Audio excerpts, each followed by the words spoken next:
vanished the night she said yes. 3 years later, she found his ring in a pawnshop window. The ring was in the bottom left corner of the display case, between a pocket watch with a cracked crystal and a pair of silver cufflinks that had lost their luster. It was a plain gold band, unadorned, with an inscription on the inside that Iris Calder did not need to read because she had traced those words with her fingertip 100 times in the dark. To Iris, always, N. She was standing on the boardwalk outside Dunnigan's Pawn and Second Hand in the town of Ridgway, Colorado, where she had come to buy harness fittings for the farm. She had not been looking for the ring. She had not been looking for anything connected to Nash Granger, because she had spent 3 years teaching herself not to look for things connected to Nash Granger, and she had almost succeeded. Almost. She went inside. The shop smelled like old leather and lamp oil and the particular musty sweetness of objects that had been separated from the people who loved them. Mr. Dunnigan was behind the counter, sorting watch chains. "The gold band," Iris said, "bottom left. Where did you get it?" Dunnigan looked at her over his spectacles. "A fellow brought it in about a month ago. Thin man, dark hair. Looked like he hadn't eaten in a while." He shrugged. "Paid him $4 for it." "Did he give a name?" "Didn't ask, don't usually." She bought the ring for $6. A markup that she noted with the calm, businesslike awareness of a woman who had been running a farm alone for 3 years and knew exactly what things cost. She put it in her pocket and walked out of the shop, and the weight of it, a fraction of an ounce, physically insignificant, settled against her hip like an anchor. Nash Granger had vanished 3 years ago on the night Iris said yes to his proposal of marriage. They had been sitting on the porch of her father's house in Cedar Falls, Kansas, on an evening in September when the air smelled like cut hay and the crickets were so loud you had to raise your voice to be heard over them. Nash had been courting her for a year, a deliberate, respectful courtship conducted with the patient formality of a man who believed that some things should not be rushed. He had brought her wildflowers every Sunday. He had fixed her father's barn roof without being asked. He had carved her a wooden box for her sewing needles, with a lid that fit so precisely it made no sound when it closed. He had knelt on the porch with the ring in his hand, and his face white with the terror of a man who was about to ask the most important question of his life, and Iris had said yes before he finished the sentence, and they had sat together on the porch steps in the dark, with his arm around her shoulders and the ring on her finger, and the future laid out before them like a road that only went in one direction. In the morning, he was gone. No note, no explanation, no trace. His horse was still in the livery. His clothes were still in his boarding room, and the landlady said she had not heard him leave. He had simply vanished, like smoke, like a word you forget mid-sentence, like a man who had never existed except in the memory of the woman he had asked to marry him. Iris had searched. She had ridden to every town within 50 miles, asked every stagecoach driver and freighter and drifter she could find. She had written letters, dozens of them, to sheriffs and postmasters and boarding house keepers in 6 territories. She had offered a reward for information. She had done everything a person could do to find someone who did not want to be found, and at the end of 3 months, she had come to the conclusion that Nash Granger had either died or chosen to disappear, and she could not determine which was worse. The worst part was not the absence. The worst part was the pity. The women of Cedar Falls had wrapped their sympathy around her like a shawl she had not asked for and could not remove. Poor Iris. Left at the altar, well, not the altar, but close enough. Abandoned by a man she thought she knew. They brought her casseroles and condolences and the kind of gentle, devastating advice that women give other women when they believe the situation is hopeless. "You'll find someone else, dear. You're still young." She had not wanted someone else. She had wanted Nash. And when the wanting became unbearable, she had channeled it into work, the only anesthetic that did not require a bottle. She had gone on living, not gracefully. There was nothing graceful about it, but stubbornly, the way a tree grows around a wound, incorporating the damage into its structure and continuing upward. She moved to Colorado after her father died, took over an uncle's farm near Ridgway, and built a life that was functional and productive, and almost entirely devoid of the thing she had wanted most and been denied. And now his ring was in her pocket, pawned for $4 by a thin man who hadn't eaten in a while. She rode back to the farm and sat at the kitchen table and held the ring in her palm and thought.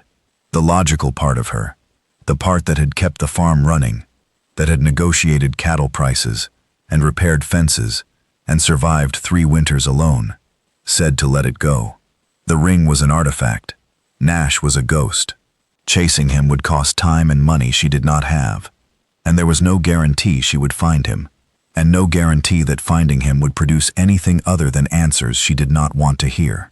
The other part of her, the part that had said yes on a September porch in the cricket-loud darkness, said something different. She sat with the ring for 3 days. She turned it in her fingers at night, reading the inscription by lamplight, feeling the smooth inner surface where the engraver's tool had cut the words that Nash had chosen. Always, not forever, which was a promise about time. Always, which was a promise about constancy. He had meant it when he said it. She was sure of that. Whatever had driven him away, it was not a lack of meaning. On the 3rd day, she stopped deliberating and started looking. She asked Dunnigan for a description. Thin, dark hair, hadn't eaten in a while. She asked if anyone in Ridgeway had seen a man matching that description. The barber said a man like that had been sleeping in the alley behind the feed store. The woman at the cookhouse said someone like that had come in twice, ordered the cheapest meal, and left without speaking to anyone. He was still here, or he had been recently. Iris began to search. Not frantically.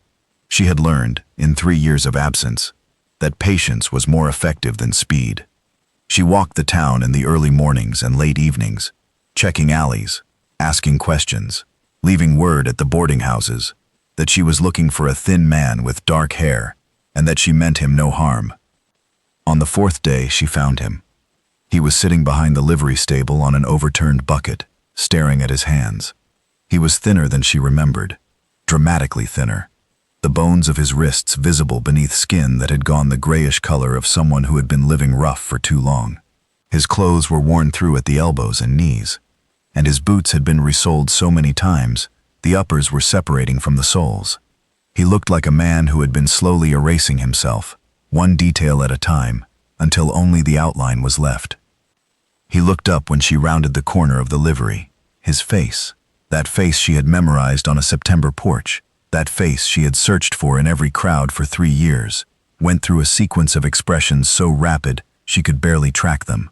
Shock, shame, a flash of something that looked like joy, quickly extinguished, and then the thing she had been afraid of, the blankness, the deliberate, protective blankness of a man who had decided he did not deserve to feel what he was feeling. "Iris," he said. His voice was a ruin. "Nash." She did not run to him. She did not weep. She stood 6 feet away with her hands at her sides and looked at him, the way she would look at a damaged fence, assessing the extent of the break, calculating what it would take to repair it. "You left," she said. "Yes. The night I said yes. Yes." "Why?" He was quiet for a long time. A horse stamped in the livery behind him. A dog barked somewhere down the street. The ordinary sounds of a town going about its business, while 2 people stood in an alley and tried to find words for something that had no words. "My father," he said finally. "He was a drunk, violent, beat my mother every night for 20 years. And when I knelt on your porch and you said yes, I looked at your face and I saw how much you trusted me. And I thought, what if I'm like him? What if there's something in me that I can't see yet? Something that's waiting. And I couldn't risk doing that to you." The words landed in her chest like stones. She felt the weight of them, the 3 years of silence, the 3 years of searching, the 3 years of building a life around a wound. And she understood, with a clarity that was almost physical, what had happened. He had not left because he didn't love her. He had left because he loved her too much to trust himself with her, and the fear had been stronger than the love, and he had chosen flight over the possibility of becoming the thing he feared most. "Nash," she said, "look at me." He raised his eyes. They were wet. Your father was your father. You are you. And you have spent 3 years punishing yourself for a crime you never committed and were never going to commit. She paused. I know you, Nash Granger. I knew you when you knelt on that porch, and I know you now. You are not a violent man. You are a frightened man, and there is a difference so large I could drive a wagon through it. He closed his eyes. She watched the tears track down his face. Slow, silent, the tears of a man who had not cried in 3 years because crying required the belief that someone cared, and he had spent those years convinced that no one should. She reached into her pocket and took out the ring. She held it up in the alley light, and the gold caught the sun, and the inscription, to Iris, always, N, was visible on the inside of the band. You pawned this for $4, she said. He opened his eyes and looked at the ring. Something broke in his face. Not the controlled blankness, but the thing underneath it. The raw, undisguised anguish of a man who had given away the only thing that mattered to him, because he could no longer afford to eat. I found it in a display case between a cracked watch and a pair of tarnished cufflinks, she said, and I paid $6 for it, which means your promises are appreciating, which is more than I can say for most men's. He made a sound that was almost a laugh. Almost. She let the silence hold. She did not rush to comfort him, did not offer reassurance, did not do any of the things that instinct demanded. She stood in that alley and let him feel the full weight of what he had done, not as punishment, but as acknowledgement. He needed to know that she understood the cost, and she needed him to see that she had paid it and was still standing. I searched for you, she said quietly, for 3 months.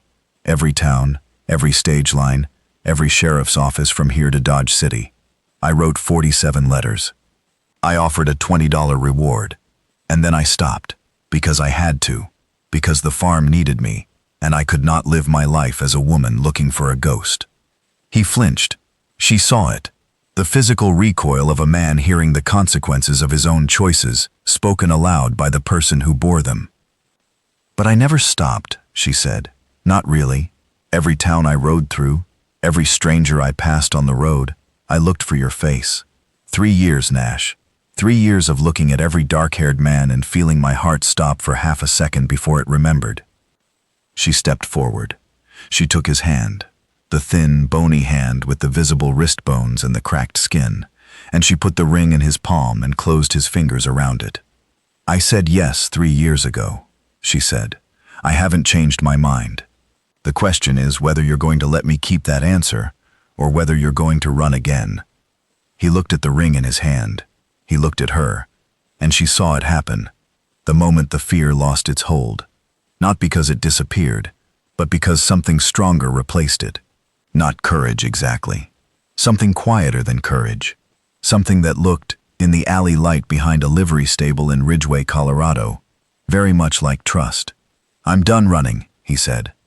Good, she said, because I'm tired of looking. She took him home. She fed him, soup first, because he was too thin for anything heavy, and then bread, and then more soup. And then she sat across from him at the kitchen table and watched him eat with the focused, trembling urgency of a man who had been hungry for a long time and was not yet sure the food was real. She heated water and left it outside his door with a clean towel and a bar of soap. She did not hover. She understood, with the instinct of a woman who had managed livestock and land and her own grief for 3 years, that what Nash needed now was not tenderness, but structure, predictability, the quiet, reliable rhythm of a household that ran on schedule and did not ask him to perform anything except his own presence. She gave him the spare room. She gave him clean clothes that had belonged to her uncle. She gave him time. 3 days of silence and rest and meals that arrived at regular intervals, the ordinary, stabilizing rhythm of a household that functioned and did not hurt. On the 4th day, he came out onto the porch where she was mending a bridle and sat down beside her.